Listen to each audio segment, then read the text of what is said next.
Hallelujah. आइए प्रार्थना करेंगे।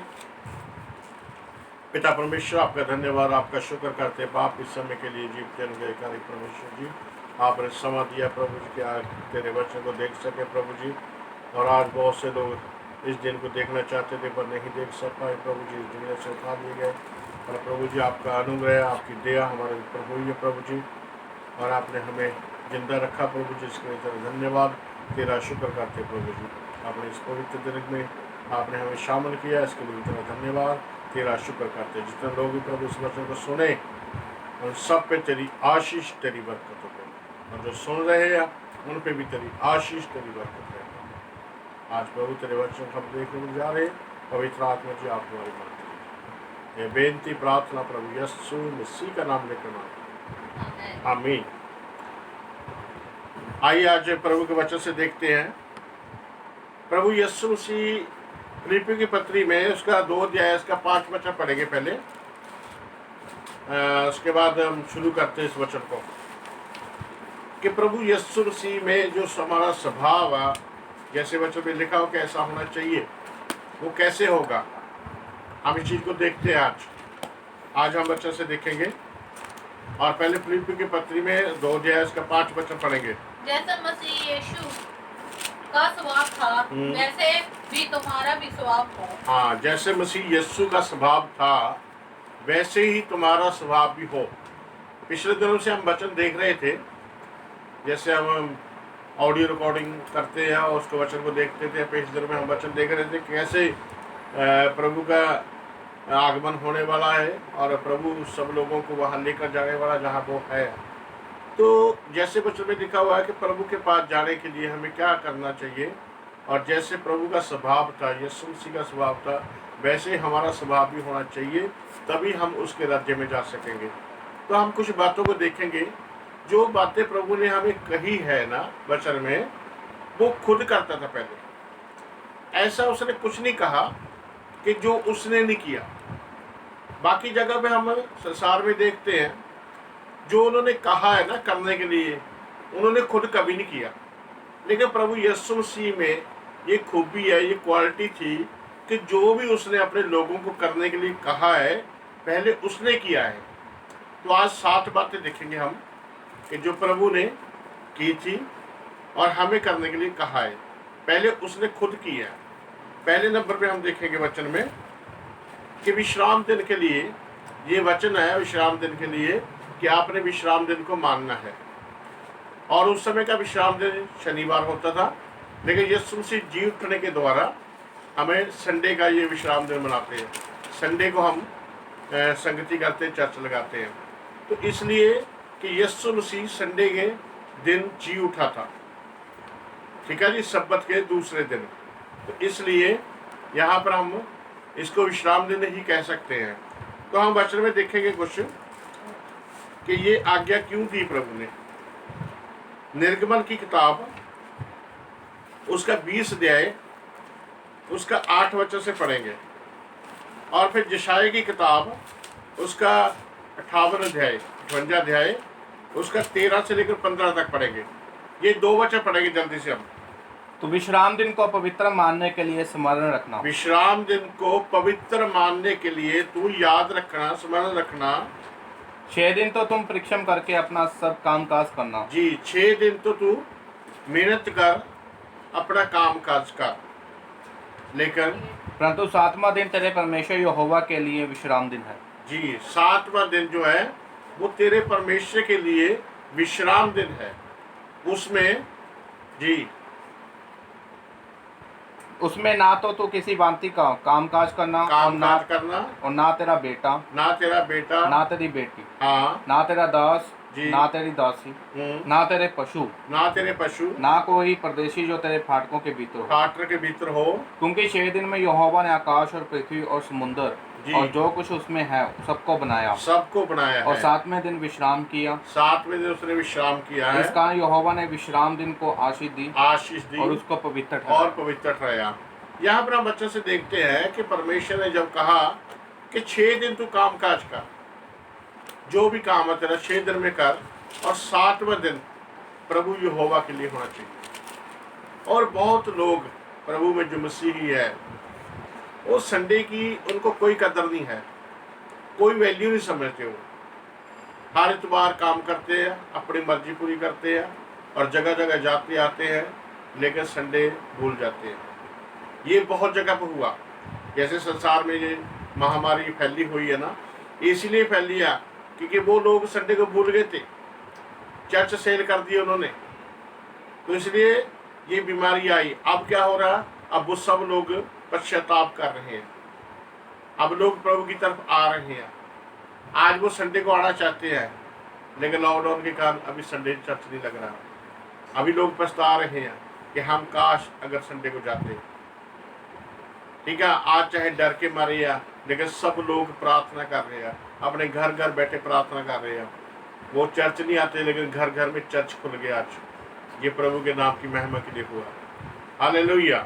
तो विश्राम दिन को प्रभु ने इतना आदर दिया कि उसने कहा कि इस विश्राम दिन को तुम्हें याद रखना है, अपनी उंगलियों पर गिनना, सोमवार, मंगलवार, बुधवार, वीरवार और संडे कब आएगा। और उस समय प्रभु के घर में जाने की जरूरत था, प्रभु के साथ संगति करने की जरूरत था, क्योंकि ये बहुत जरूरी है। अगर हम इसको नहीं करते तो हम वचन को तोड़ रहे हैं। और यहाँ पर एक चीज़ मैं आपको और बताना चाहता हूँ। यहाँ पर हमने जो पढ़ा, सब चीज़ें जब पढ़ने के बाद उन्होंने कहा कि 6 दिन में परमेश्वर ने आकाश और पृथ्वी और जो कुछ भी हम देख रहे हैं ये 6 दिन में बनाया। और निर्गमन में ये वचन क्यों कहा गया?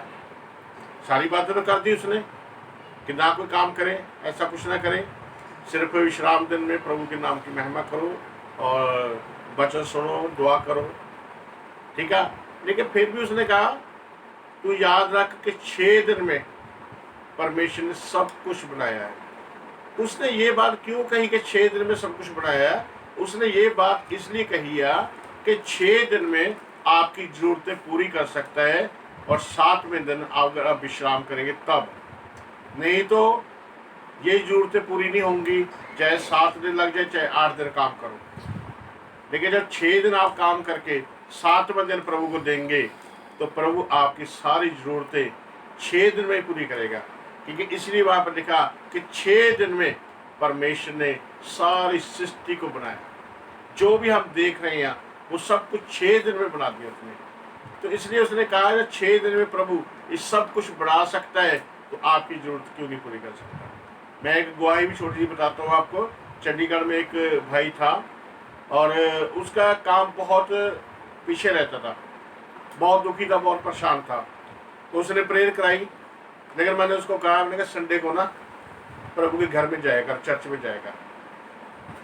तो जहाँ पर वो बैठा था वहाँ पर वो चर्च था। उसने मेरी बात हुई, कहता है संडे को काम होता है। मैंने कहा काम होता है फिर जरूरत पूरी होती है? कहता नहीं, बहुत घाटा है, बहुत मुश्किल में है, बहुत परेशानी में है। मैंने कहा संडे प्रभु को देना छोड़ दे, तुम संडे दे दे प्रभु को और बाकी काम छोड़ दे उस दिन।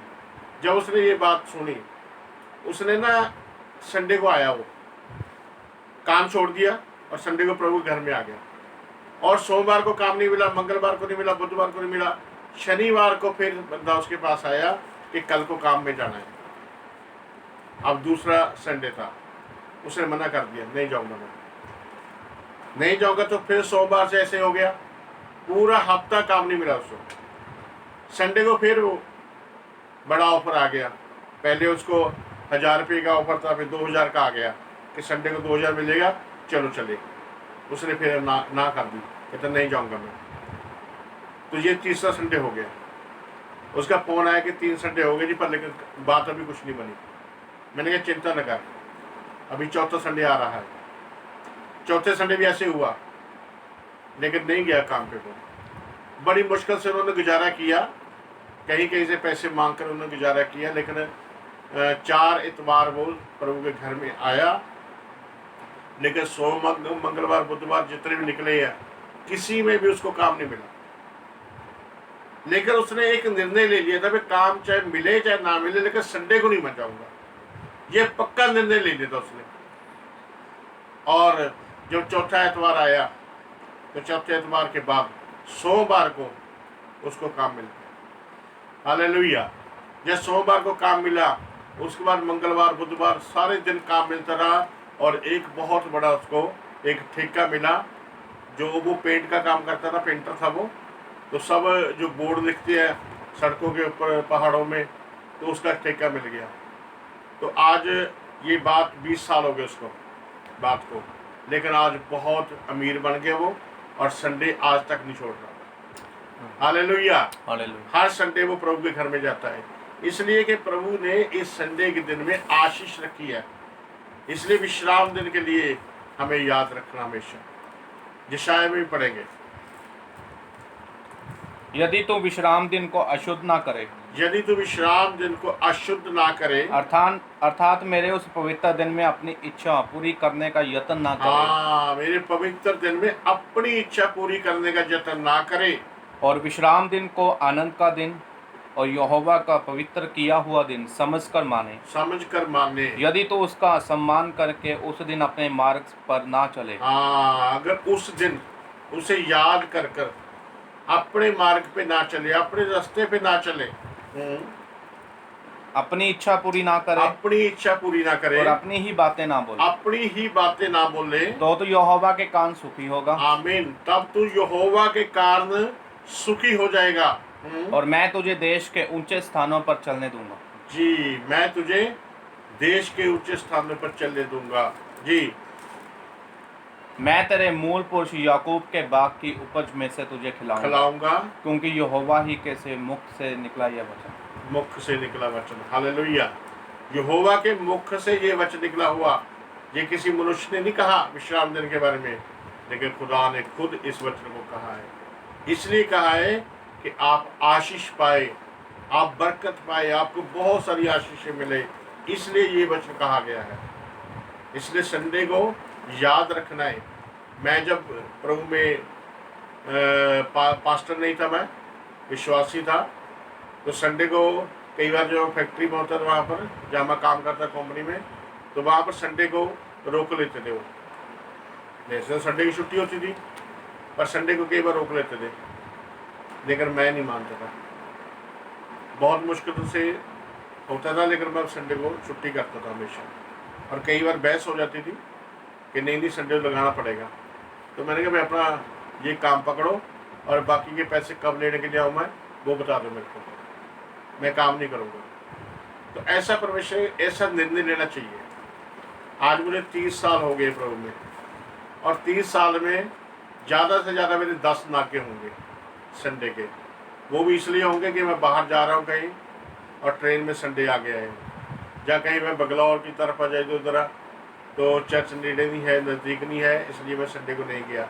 तो जहाँ से 10 इतबार मैं नहीं गया हूँगा, नहीं तो 30 साल में मेरा कोई नाका नहीं है, सिर्फ 10 नाके होंगे बस। हालेलुया। क्योंकि ऐसा निर्णय लेना चाहिए, क्योंकि खुदा ये चाहता है कि हम निर्णय लें।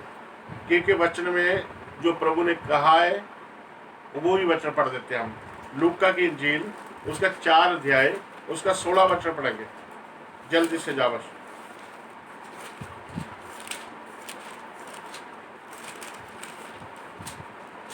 फिर वह नासरत में आया जहाँ पाला पोसा गया था। हाँ जी।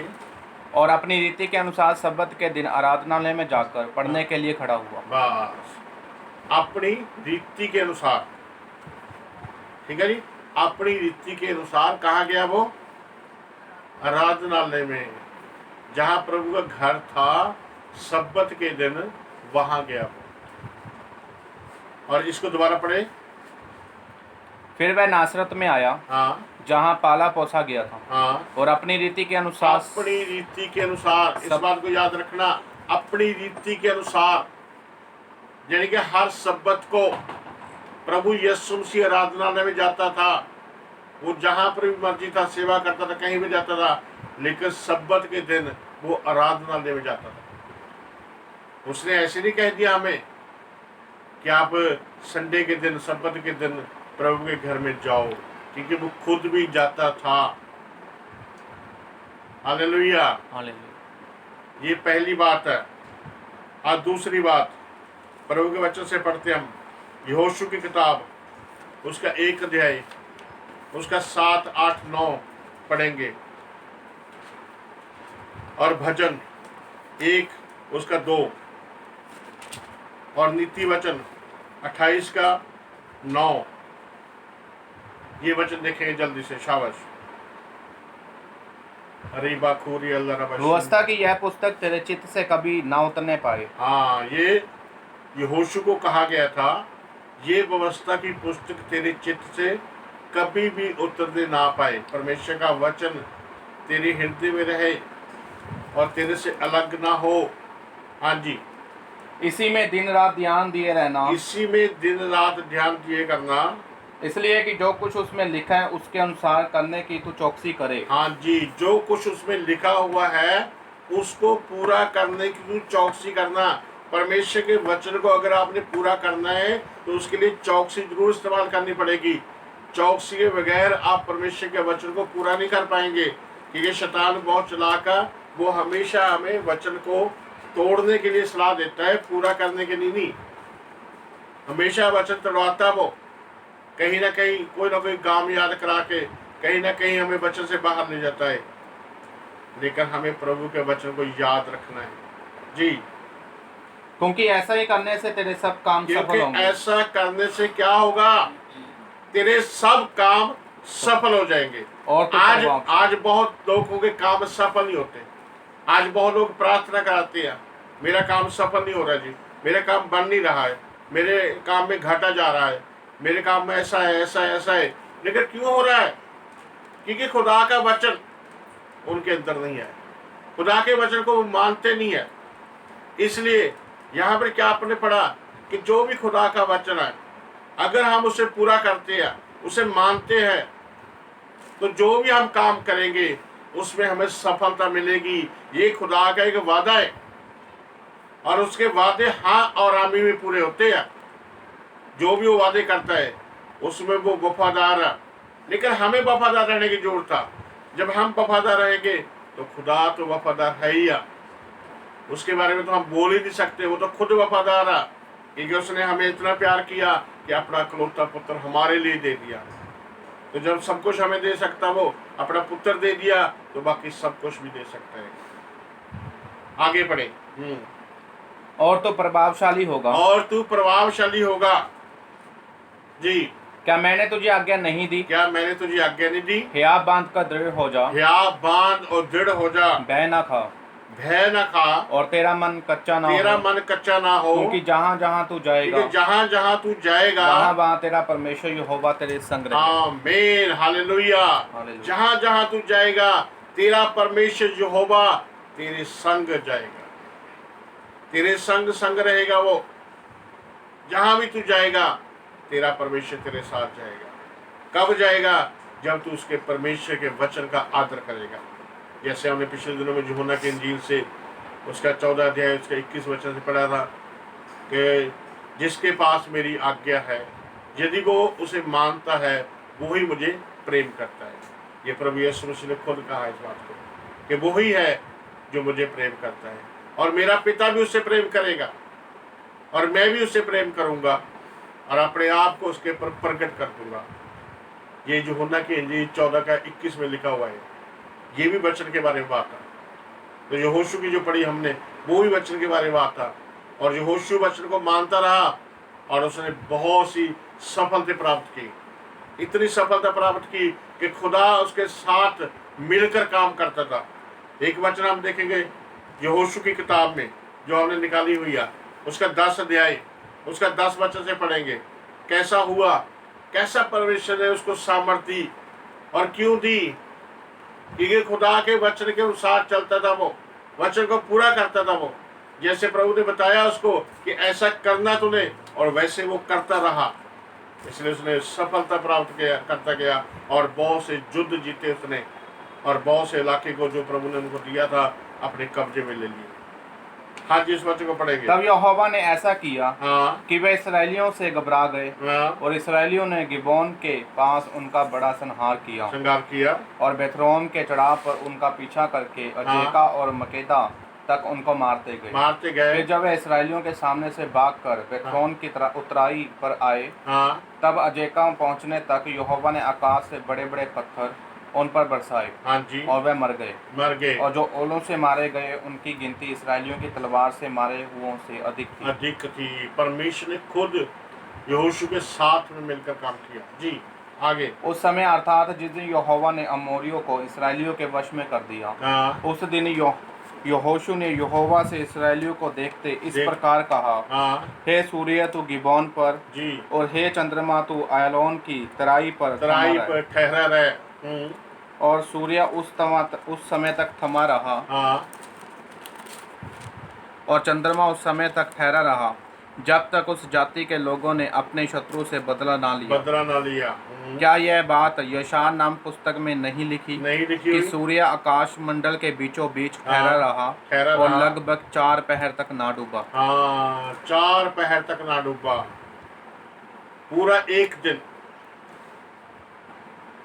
12 घंटे वो सूरज खड़ा रहा और चंद्रमा भी खड़ा रहा। यहोशू के बारे में कुछ ऐसा नहीं लिखा कि नबी था, वो पैगंबर था ना, वो एक फौज का सेनापति था। लेकिन खुदा ने उसकी बात को क्यों सुना? क्योंकि वो वचन को पूरा करता था।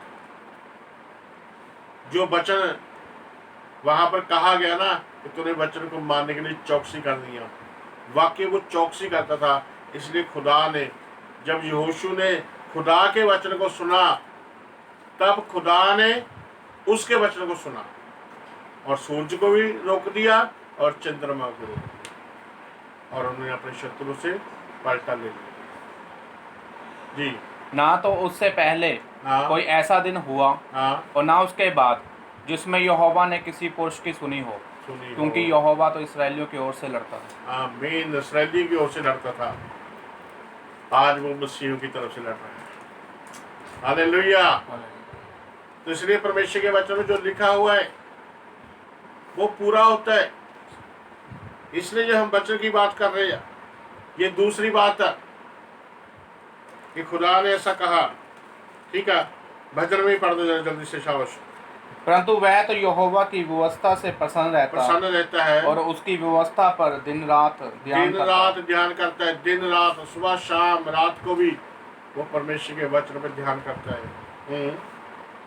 वह उस वृक्ष के समान है, वो उस वृक्ष के समान है जो बहती नालियों के किनारे लगाया गया, जो नहरों के किनारे लगाया गया है और अपनी ऋतु में फलता है, और जिसके पत्ते कभी मुरझाते नहीं, उसके पत्ते कभी मुरझाते नहीं है। इसलिए जो कुछ वह पुरुष करे वह सफल होता है। आमीन। जो कुछ भी वो काम कुछ करे वो सब काम सफल होएगा, क्योंकि वो उस वृक्ष के समान है जो एक नदी के एक नहर के कंढे में लगा हुआ है, जिसके पत्ते हमेशा हरे भरे रहते हैं और जितनी मर्जी गर्मी हो उसके विषय में कोई चिंता करने की बात नहीं है। चाहे काल हो, चाहे कुछ भी हो, चाहे लॉकडाउन हो, तब भी उसको चिंता करने की जरूरत नहीं है। परमेश्वर उसकी सब जरूरतों को पूरा करेगा, करता है और करता रहेगा। Hallelujah, hallelujah. ठीक है, वफादार है। ठीक है जी। और नीति वचन 28 का 9 भी पढ़े। और जो अपना कान व्यवस्था सुनने से मोड़ लेता है, जो अपना कान व्यवस्था सुनने से मोड़ लेता है, उसकी प्रार्थना घृणित ठहरती है। जी, उसकी प्रार्थना घृणित ठहरती है, उसकी प्रार्थना सुनी नहीं जाती। जो प्रभु के वचन को सुनने से अपने कान मोड़ लेता है, उसकी प्रार्थना सुनी नहीं जाएगी, घृणित ठहरती है उसकी प्रार्थना।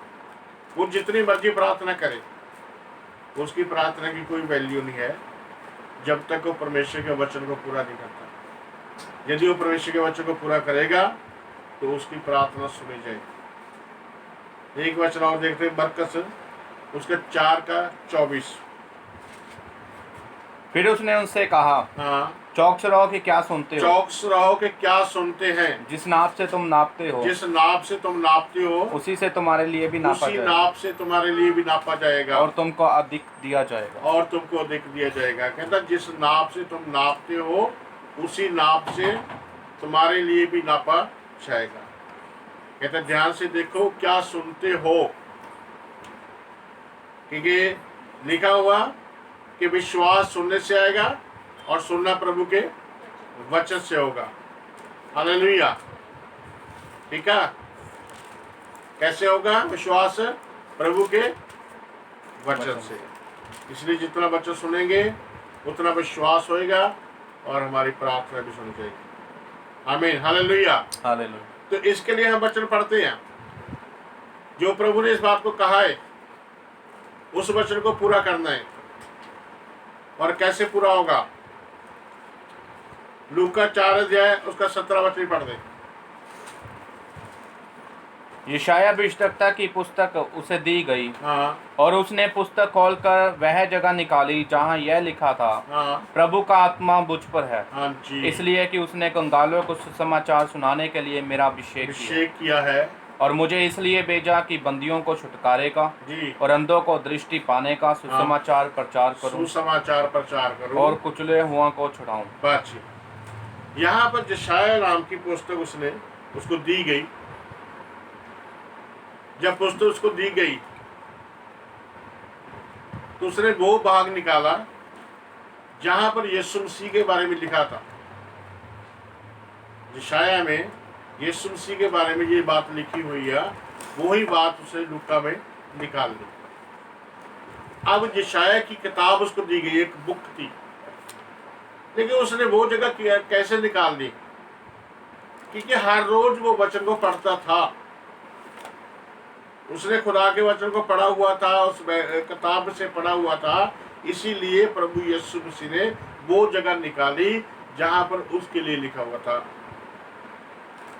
कि प्रभु ने मेरा अभिषेक किया है कि मैं कंगालों को सुसमाचार सुनाऊं, अंधों को दृष्टि पाने का और कंगालों को और कुचले हुओं को छुड़ाऊं, बंदी को छुटकारे का प्रचार करूं और अंधों को दृष्टि पाने का। और कंगालों को किस लिए करूं? अंधे की दृष्टि पाएंगे और बंदी छुटकारा पाएंगे तो कंगाल धनी हो जाएंगे। हालेलुया। तो ये बात उन्होंने यशायाह की किताब से अपने आप निकाल ली। अगर उसने पढ़ी हुई नहीं थी तो कैसे निकाल सकता है?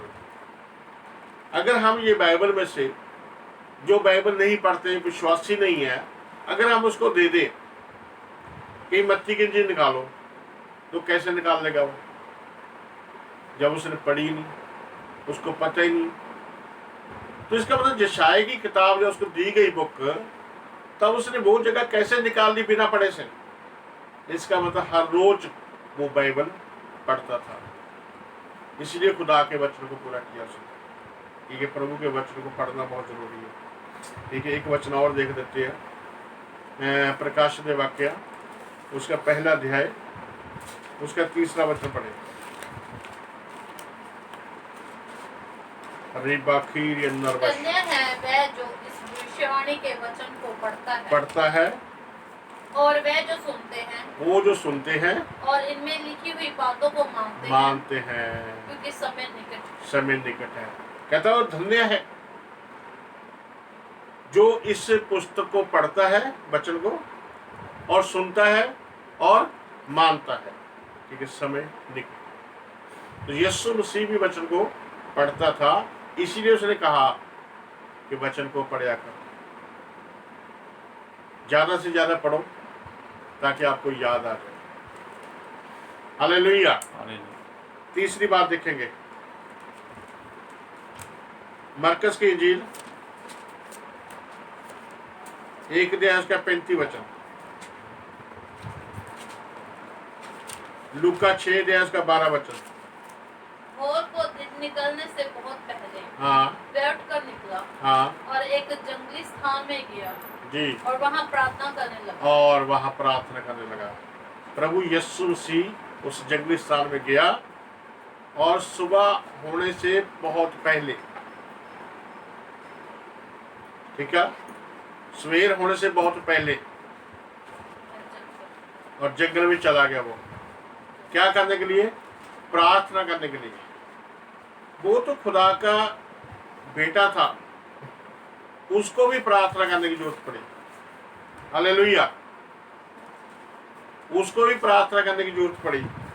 तो इसलिए एक वचन और जो हमने पढ़ा, लूका 6 का 12। उन दिनों में वह पहाड़ पर प्रार्थना करने गया, हाँ और जी। परमेश्वर से प्रार्थना करने में सारी रात बिता दी। सारी रात बता दी। प्रार्थना करने में सारी रात लगा दी।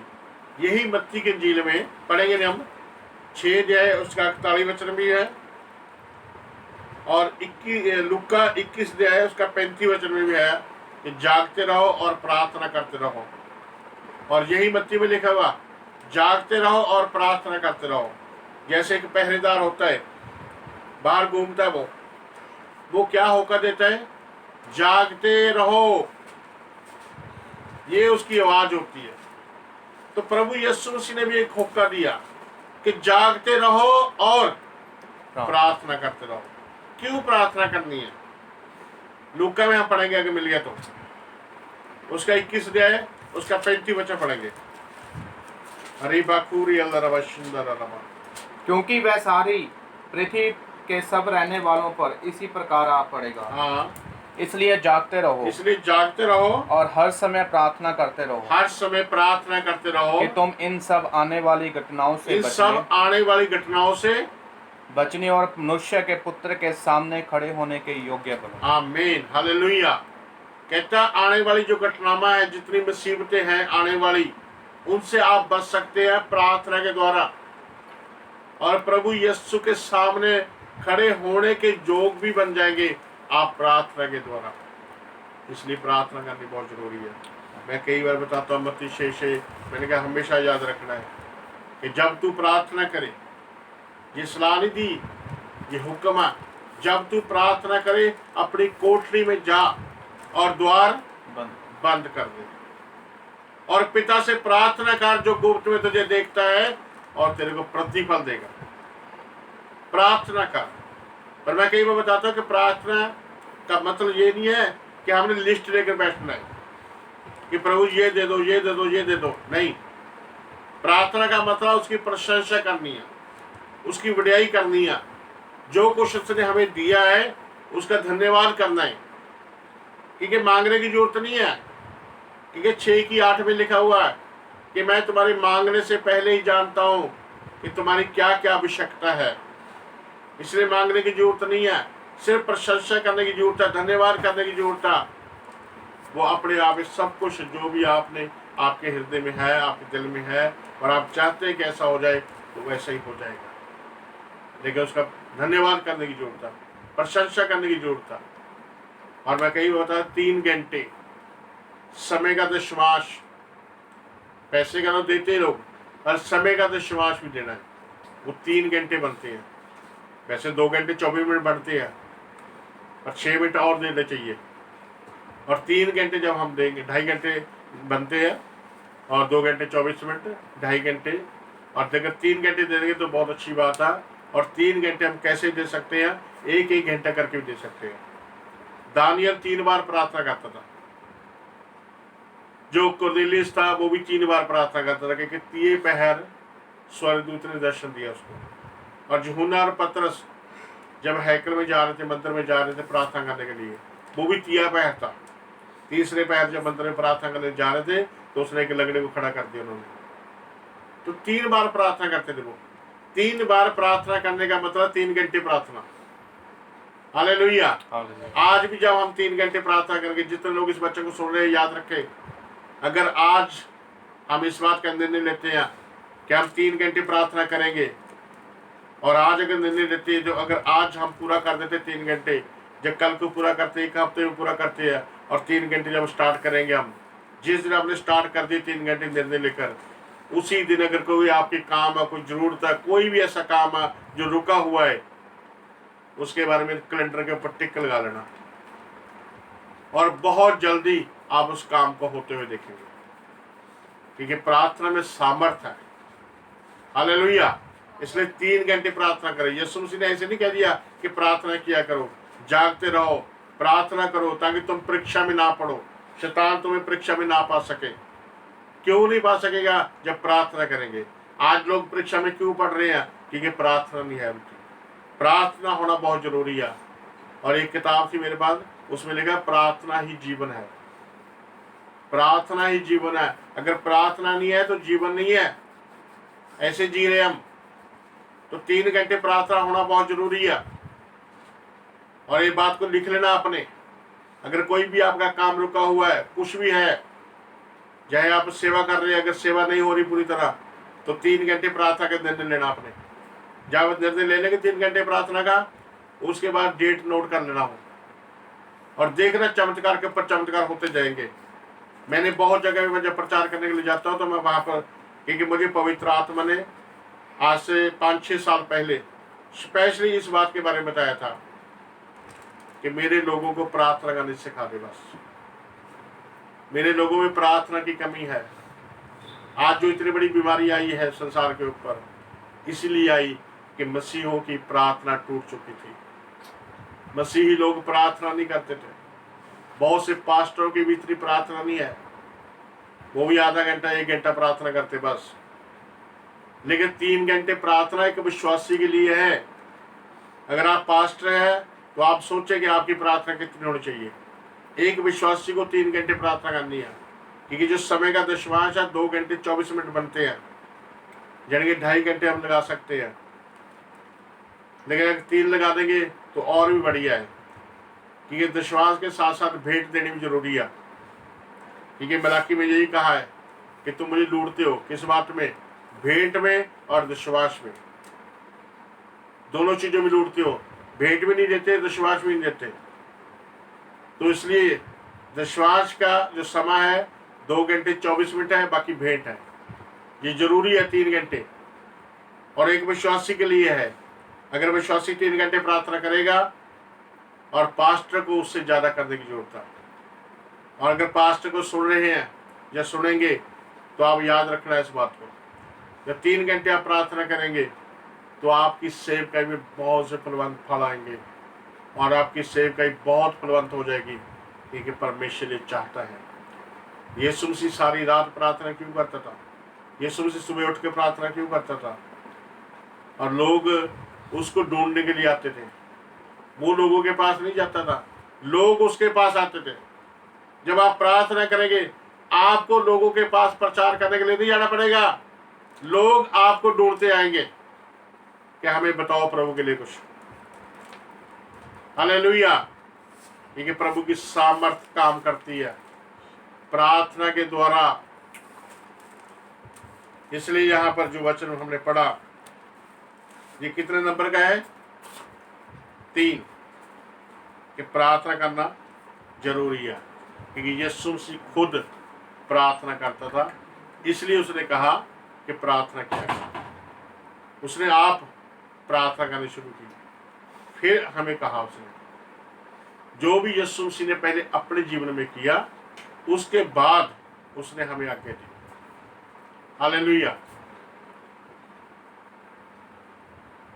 उसने आज्ञा उस समय दी, पहले उसने अपने जीवन में पूरा किया। एक चौथी बात देखेंगे,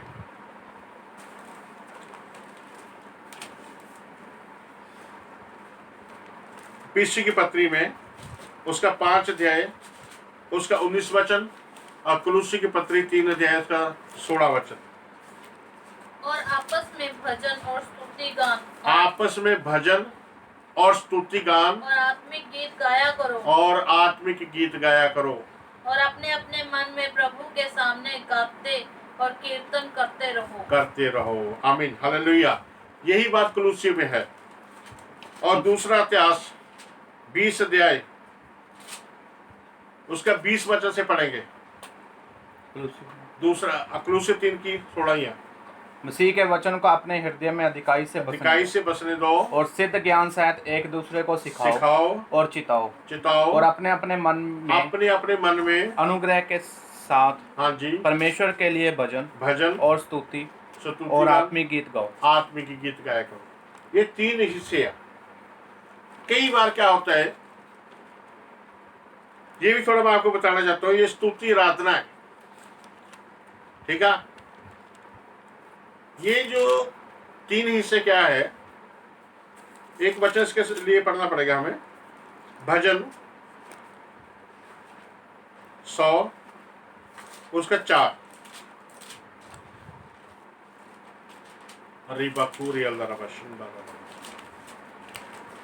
उसके फाटकों से धन्यवाद और उसके आंगनों में स्तुति करते हुए प्रवेश करो। आमीन। बाची फाटकों में धन्यवाद और उसके आंगनों में स्तुति करते हुए प्रवेश करो। स्तुति करते हुए प्रवेश करो। स्तुति आराधना होती है, स्तुति और आराधना। मैं इसके विषय में आपको थोड़ा बताना चाहता हूँ। जब मिलाप वाला तंबू था ना, तो वहां पर उसने कहा उसके फाटक होते थे और एक आंगन होता था, और फिर पवित्र स्थान होता था, और फिर अति पवित्र स्थान होता था। तो वहां पर क्या होता था, जब फाटकों में प्रवेश करना है ना, तो भजन गाने हैं। जैसे हम चर्च में पहले भजन गाते हैं, हम ठीक है जी, भजन गाते हैं, उसके बाद खड़े होकर स्तुति करते हैं। जो भजन है वो फाटकों के भीतर लेकर आते हैं हमें, और आगे आ गया आंगन, बेड़ा आ गया, आंगनों में स्तुति करूंगा। तो हम स्तुति करते हैं उसमें।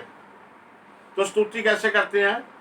खड़े होकर नाच भी सकते हैं, हाथ भी हिला सकते हैं, ताड़ी भी बजा सकते हैं, हम कुछ भी कर सकते हैं उसमें। यह है स्तुति। फिर है आराधना, तीसरे नंबर पे। आराधना हम घुटनों पे बैठकर हाथ उठाकर आराधना करते हैं। उसमें कोई ढोलकी नहीं, कोई चिमटा नहीं, कुछ नहीं बजाते, सिर्फ आराधना करते हैं।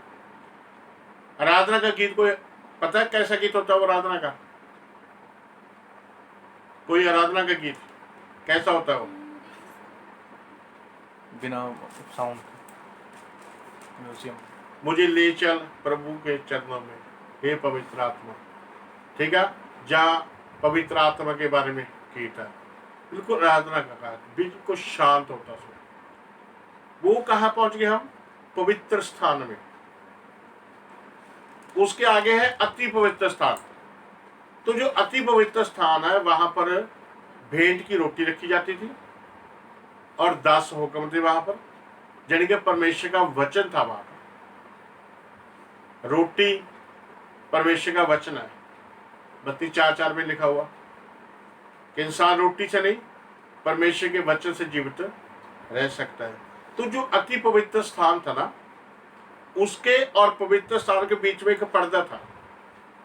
जैसे मैंने गुड फ्राइडे को बताया था कि वो पर्दा यीशु के लहू से फटकर 2 टुकड़े हो गए, कि अब पर्दे की जरूरत नहीं, पहले ऐसा था। तो अति पवित्र स्थान जो है वो पवित्र स्थान से अगला है। उसमें क्या है? वचन। तो जो वचन की बात है ना, तो वो स्तुति और आराधना, उसके बाद वचन। और बहुत सारे चर्चों में क्या होता है कि सिर्फ क्या करते वो भजन गाते, बस भजन 2 घंटे गा लेते वो। और किसी ने बीच में बोल दिया ना, पास्टर जी ये भजन गा दो, वही गाने लग जाते वो। पंजाब में ऐसा ही है कई जगह पे। तो वो क्या करते, 2 घंटे गीत गाते रहते हैं और लोग थक जाते गीत गा गा के। जब वचन शुरू होता है तो लोग सोने लग जाते हैं। क्यों सोने लग जाते हैं? क्योंकि 2 घंटे गीत गा रहे हैं।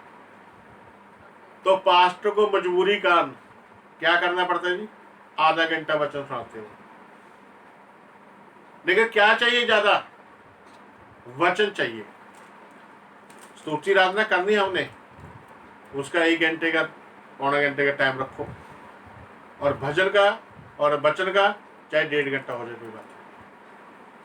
लेकिन कैसे करना है इसको? विधि के अनुसार। पहले हमने भजन गाने हैं, फिर हमने स्तुति करनी है, फिर हमने आराधना करनी है। जैसे हमने ये वचन में पढ़ा, अफिसियों में और कुलुस्सियों में जो पढ़ा हमने, तो ये स्तुति आराधना में बहुत सामर्थ्य है। इसके विषय में लिखा हुआ एक गीत गाते हम, स्तुति आराधना ऊपर जाती है और आशीष नीचे आती है। तो आशीष का मतलब नोटों की बोरी नहीं गिरेगी ऊपर से। आशीष का मतलब अभिषेक आएगा। क्योंकि जब यूहन्ना और पतरस उस लंगड़े को जब उन्होंने ठीक किया, तो लंगड़े ने क्या मांगा उनसे? भीख मांगी। तो उन्होंने क्या कहा? सोना चांदी तो हमारे पास है नहीं, लेकिन कुछ है वो क्या था? प्रभु की सामर्थ है, और उन्होंने सामर्थ के द्वारा उसको खड़ा कर दिया। जब खड़ा कर दिया तो अभिषेक उनके ऊपर था। और 4:34 में बाद में पढ़ लेना प्रेरितों काम में। तो लोग पैसे अपनी अपनी जमीनें बेच के, अपने अपने घर बेचकर पैसे लाकर पतरस के पैरों पे डालने लगे। वो उन चेलों के पैरों पे डाल देते थे पैसों को। पहले क्या आया उनके पास? अभिषेक, सामर्थ आई। स्तुति आराधना से भी सामर्थ आएगी आपके ऊपर। वो ओस गिरेगी। अभिषेक में ओस भी होती है। ओस गिरेगी जो इस जमीन को तैयार करेगी बचने के लिए। इसलिए आराधना, स्तुति विधि के अनुसार होनी जरूरी है। मैं जितने लोग पास्टर मेरे द्वारा सेवा में आए, उनको सबको मैंने सिखाया कि स्तुति आराधना कैसे करनी है। आज बहुत प्रबंध कलीसिया उनके पास में। हालेलुया। क्योंकि ये विधि के अनुसार होना जरूरी है। अगर हम भजन जो फाटकों से आना है, भजन गाने से, भजन गा के ही काम हो जाए बस, उसके बाद स्तुति ना की जाए, आराधना ना की जाए, तो अभिषेक नहीं आएगा। अभिषेक, और हमने देखा कई बार चर्च में लोग बताते हैं कि जब हम चर्च में आए हैं तो हमारे सिर दर्द हो रहा था, पेट दर्द हो रहा था, कई प्रॉब्लमें थी, लेकिन जब स्तुति आराधना में बैठे तो सिर दर्द भी चला गया और जो भी प्रॉब्लम थी वो भी चली गई। हालेलुया। क्यों हुआ? क्योंकि स्तुति आराधना में सामर्थ है। और यशायाह की किताब पढ़ेंगे नहीं हम, उसका 10 अध्याय उसका 27 वचन में लिखा हुआ, कहता उस दिन ऐसा होगा, उसका बोझ तेरे कंधों पर से उठा लिया जाएगा, उसका जूड़ा तेरी गर्दन पर से उठा लिया जाएगा, और अभिषेक के कारण वो जूड़ा तोड़ दिया जाएगा, टुकड़े टुकड़े कर दिया जाएगा। कहता उस दिन ऐसा होगा जब तू स्तुति आराधना करेगा, जब तू प्रार्थना करेगा और उसका अभिषेक तेरे ऊपर आएगा। हालेलुया। दूसरा इतिहास पढ़ दे रहा। यहोशापात इसका बात को जानता था। एक बहुत बड़ी भीड़ उनके ऊपर चढ़ाई करी, बहुत कई राजों की फौज थी वो, लेकिन ये यहूदा का राजा था, इसके पास बहुत कम फौज थी, लेकिन ये डर गया कि इतनी बड़ी फौज का सामना कैसे करूंगा। इसके पास एक बंदे को 7-7 बंदे आ रहे थे, और वो भी योद्धा थे। इसके पास एक योद्धा, उनके पास एक के ऊपर 7 थे। इतनी बड़ी भीड़ थी, लेकिन इसने परमेश्वर की आराधना करनी शुरू की। परमेश्वर से पूछा, प्रभु हम क्या करें? हालेलुया। पढ़े 20 का 20। वे सवेरे उठकर तकोआ के जंगल की ओर निकल गए। हाँ जी। और चलते समय यहोशापात ने खड़े होकर कहा, हे यहूदियों, हे यरूशलेम के निवासियों, मेरी सुनो। आमीन। अपने परमेश्वर यहोवा पर विश्वास रखो, तब तुम स्थिर रहोगे। हाँ, तब तुम खड़े रहोगे। अगर विश्वास नहीं रखेंगे ना तो आप खड़े भी नहीं हो पाएंगे वहां पर। तो इस वचन को ना जब आप बैठकर आराम से पढ़ना, बाद में दूसरा इतिहास जो हमने पढ़ रहे हैं, दूसरा इतिहास को 20 अध्याय से 1 से जब आप पढ़ेंगे ना, तो वहां पर लिखा हुआ है कि जब यहोशापात ने परमेश्वर की आराधना की, परमेश्वर से प्रार्थना की, तो एक बंदे के ऊपर परमेश्वर का आत्मा आया, नबी के ऊपर। तो उसने कहा तुम्हें जाना पड़ेगा और लड़ना नहीं पड़ेगा, परमेश्वर आपके लिए लड़ेगा। हालेलुया। हालेलुया। तब 20 आयत में उसने, यहोशापात ने ये सलाह की सबसे, और उनको बताया कि कैसे कैसे आपने चलना है और कैसे परमेश्वर के ऊपर भरोसा रखना है। हाँ जी, आगे। तब तुम स्थिर रहोगे और उसके नबियों की प्रतीति करो, तब तुम कृतार्थ हो जाओगे। तब उसने प्रजा के साथ सहमति की, कितनों को ठहराया, जो कि पवित्रता से शोभ्यमान होकर, हथियार बंदों के आगे आगे चले, यहोवा के गीत गाएं, और यह कहते हुए उसकी स्तुति करें, यहोवा का धन्यवाद करो, क्योंकि उसकी करुणा सदा की है। हालेलुया। उसकी दया सदा की है, एक दिन के लिए नहीं है, वो सदा के लिए। जब तक आप इस पृथ्वी पर जीवित है, तब तक परमेश्वर की दया, उसकी सामर्थ आपके पर बनी रहेगी। हालेलुया। हालेलुया। लेकिन आपको खुदा के साथ चलना है, आपको खुदा का वचन मानना है, उसके साथ चलना है। जब आप चलेंगे तब सब कुछ संभव होगा।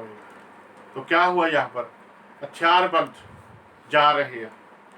और किस लिए जा रहे हैं? ये सब लोग युद्ध के लिए जा रहे हैं। लेकिन यहोशापात ने क्या किया?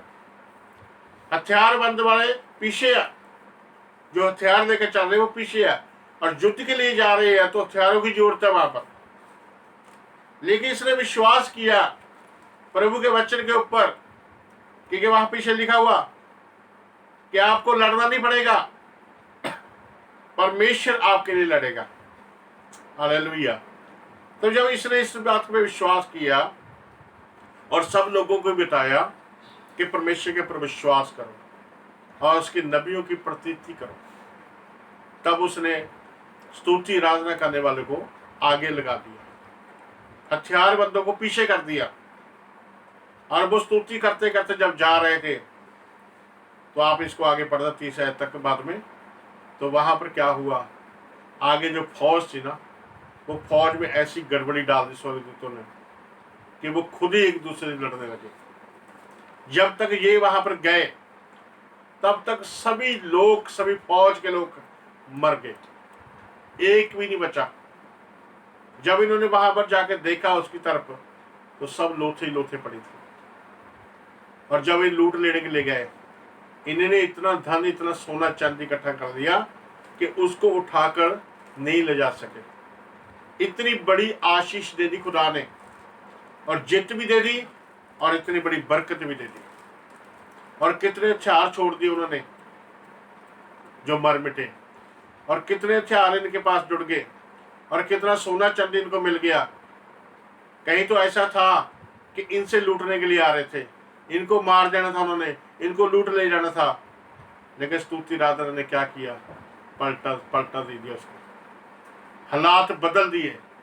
इसलिए आज हम भी जब प्रार्थना में बैठे, तो अगर हमें स्तुति आराधना आती है तो जरूर करनी चाहिए, क्योंकि ये यीशु मसीह ने कहा इस बात को। हालेलुया।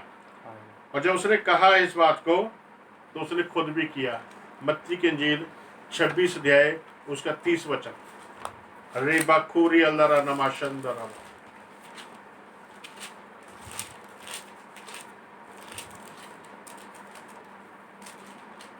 फिर वे भजन गाकर जैतून पहाड़ पर गए। हाँ जी, क्या गाकर? भजन।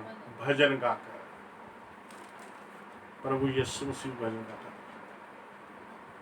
हालेलुया। वो भी भजन गाता था,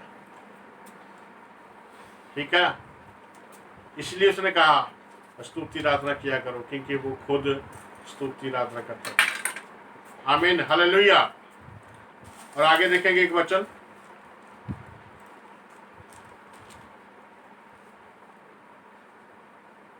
मत्ती के इंजील में उसका 16 अध्याय,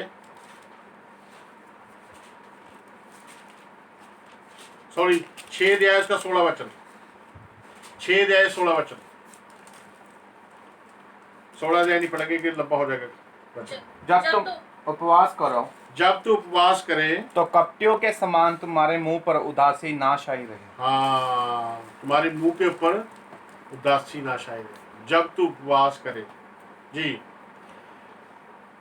क्योंकि वे अपना मुंह बनाए रहते हैं, हाँ, ताकि लोग उन्हें उपवासी जाने। उपवासी जाने। मैं तुमसे सच कहता हूँ, हाँ जी, कि वे अपना प्रतिफल पा चुके हैं। परंतु जब तू उपवास करे, हाँ, तो अपने सिर पर तेल मल और मुंह धो, हाँ, ताकि लोग नहीं, परंतु तेरा पिता जो गुप्त में तुम्हें देखता है तुम्हें उपवासी जाने। हाँ, जो पिता गुप्त में देखता है तुझे उपवासी जाने, कि तूने उपवास रखा हुआ।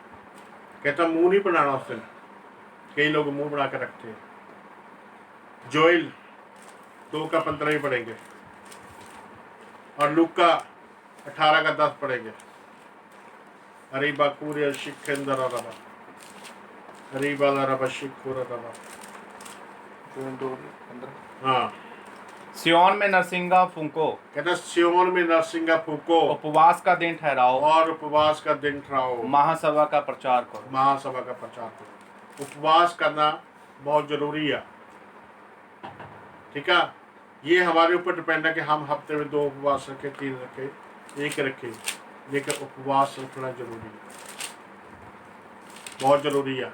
मैं काफ़ी सालों से 2 उपवास रखता हूँ हफ्ते में, शुक्रवार और मंगलवार, और ये उपवास रखने बहुत ज़रूरी है क्योंकि लिखा हुआ उपवास का दिन ठहराओ। और फिर लूका में जो 18:10 में है, तो वहाँ पर मैं अपने आपको बताता हूँ कि वहाँ 2 जने प्रार्थना करने ले गए, एक फरीसी था और एक चुंगी लेने वाला था। तो फरीसी खड़े होकर क्या कह रहा था, क्या कह रहा था वो, कि मैं उपवास रखता हूँ, मैं सारा विश्वास देता हूँ, मैं ये करता हूँ, वो करता हूँ। तो प्रभु ने ये नहीं कहा कि वो गलत कह रहा था, वो ठीक कह रहा था, लेकिन क्या हो रहा था कि वो उपवास तो रखता था, लेकिन उसने मैं थी कि मैं रखता हूँ, मैं रखता हूँ, वो दूसरे को नीचे दिखा रहा था, ठीक है। उपवास रखता था वो। तो यीशु मसीह लूका की इंजील उसका 4 अध्याय उसका 2 वचन,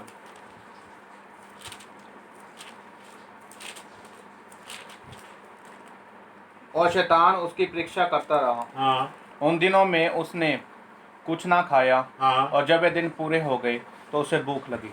जी, तब शैतान ने उससे कहा, बस ये 2 में लिखा है कि उसने उपवास रखा, उसने 40 दिन का व्रत रखा, 40 दिन उपवास रखा। यीशु मसीह भी उपवास रखता था, इसलिए उसने हमें उपवास रखने के लिए बोला, क्योंकि वो खुद उपवास रखता है। हालेलुया। तो एक वचन हम 2-3 वचन लिखा देता हूँ, पढ़ेंगे नहीं हम। मत्ती की इंजील उसका 5 अध्याय उसका 20 वचन में कहा, जब तक आपकी धार्मिकता फरीसियों शास्त्रियों से बढ़कर ना हो तो आप स्वर्ग के राज्य में प्रवेश नहीं कर सकते, इसलिए होना बहुत जरूरी है। फिर रोमियो में उसका 8 का 29 उसने कहा, पिता की इच्छा ये है कि आप यीशु जैसे हो जाए, यीशु जैसे हो जाए, जैसे उपवास रखते तो हम भी उपवास रखें।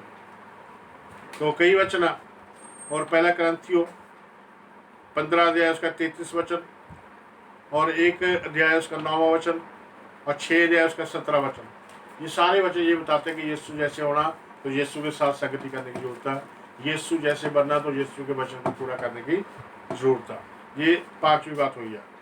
तो 6वीं बात देखेंगे जल्दी से, शाबाश। मत्ती की इंजील उसके 4 अध्याय उसका 17 वचन। उस समय से यीशु ने प्रचार करना और यह कहना आरंभ किया, मन फिराओ क्योंकि स्वर्ग का राज्य निकट आ गया है। वो प्रचार करता था। मरकस उसका 1 का 38 में भी लिखा हुआ है, 38-39। उसने उनसे कहा, आओ हम और कहीं आसपास की बस्तियों में जाएं, जी, कि मैं वहां भी प्रचार करूं, क्योंकि मैं इसीलिए निकला हूं। मैं इसीलिए निकला हूं, ठीक है जी।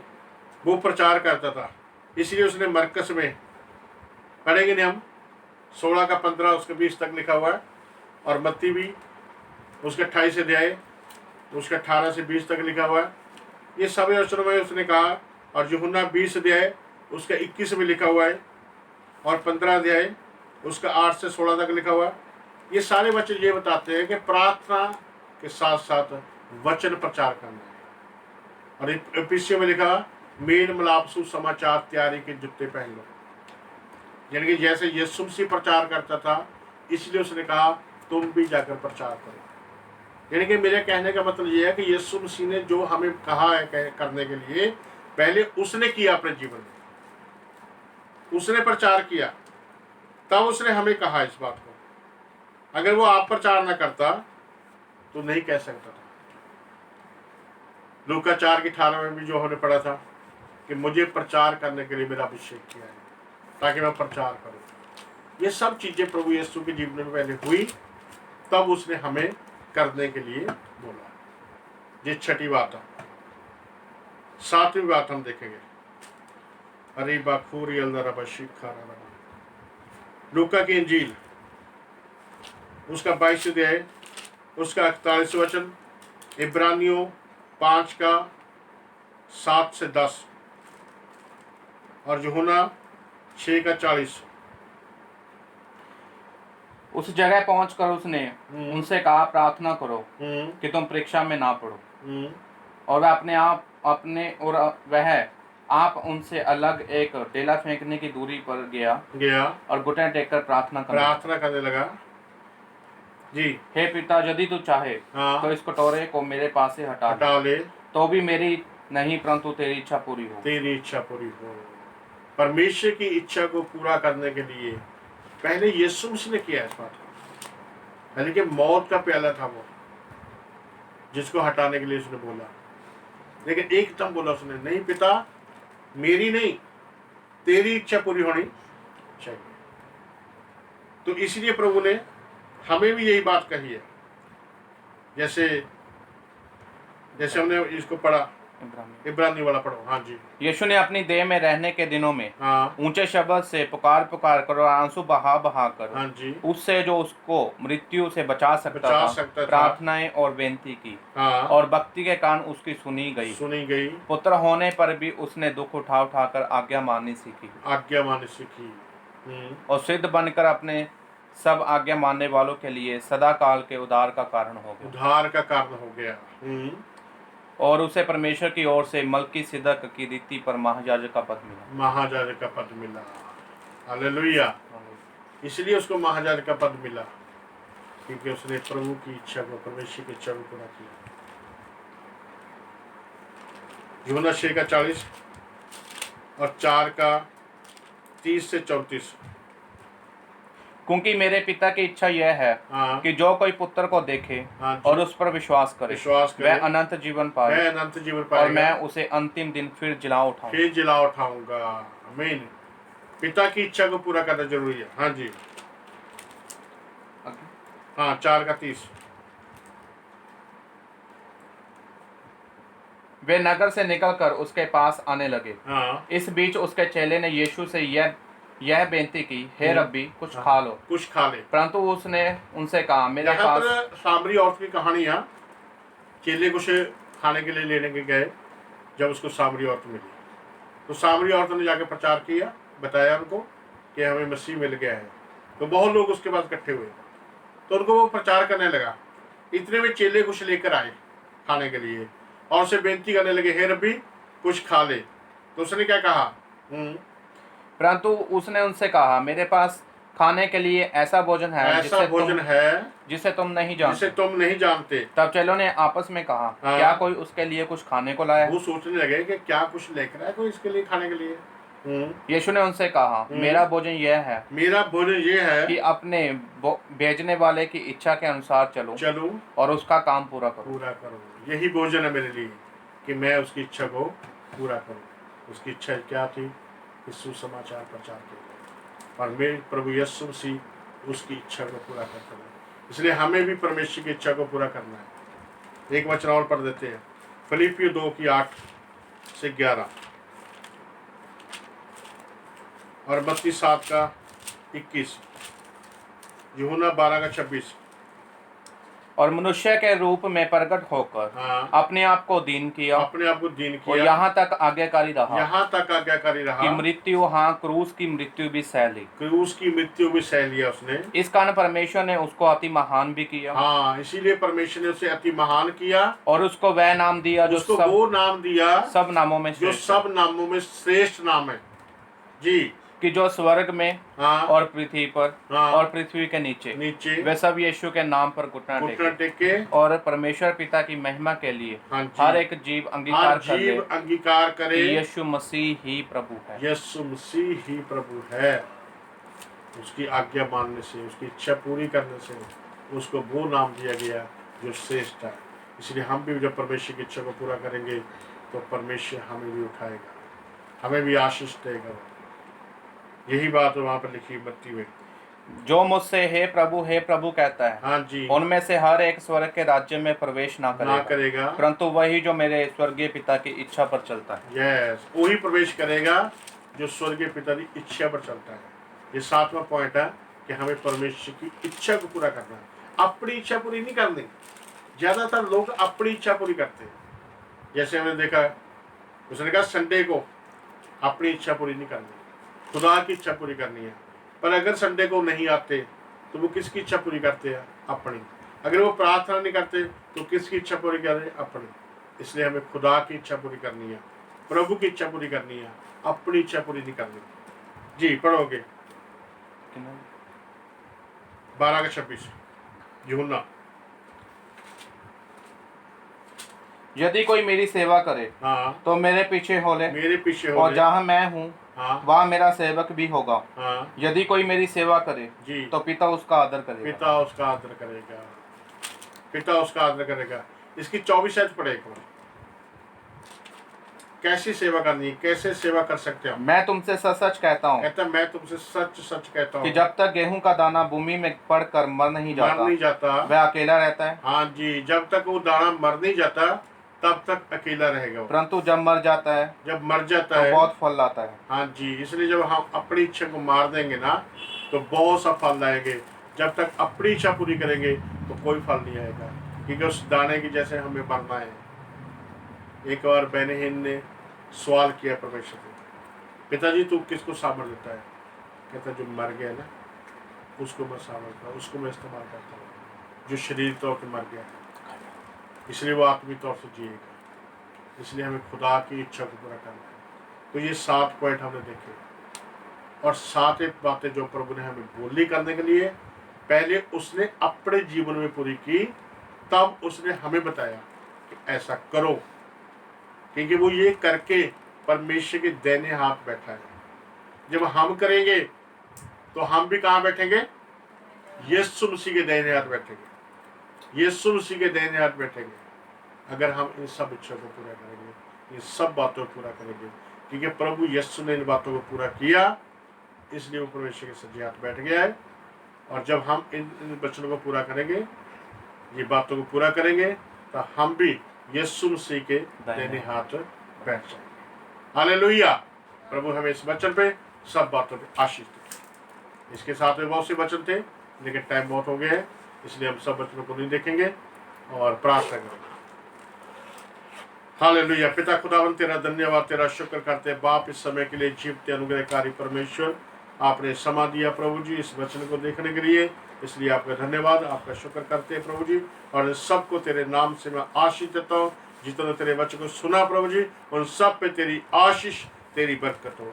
और जिन्हें सुनेंगे जो प्रभु जी, उन पे भी तेरी आशीष, तेरी बरकत हो। सबको तो बरकत। धन्यवाद के साथ इन सबको तेरे हाथ में सौंपते हुए ये बेनती प्रार्थना प्रभु यीशु मसीह का नाम लेकर मांगते हैं, आमीन।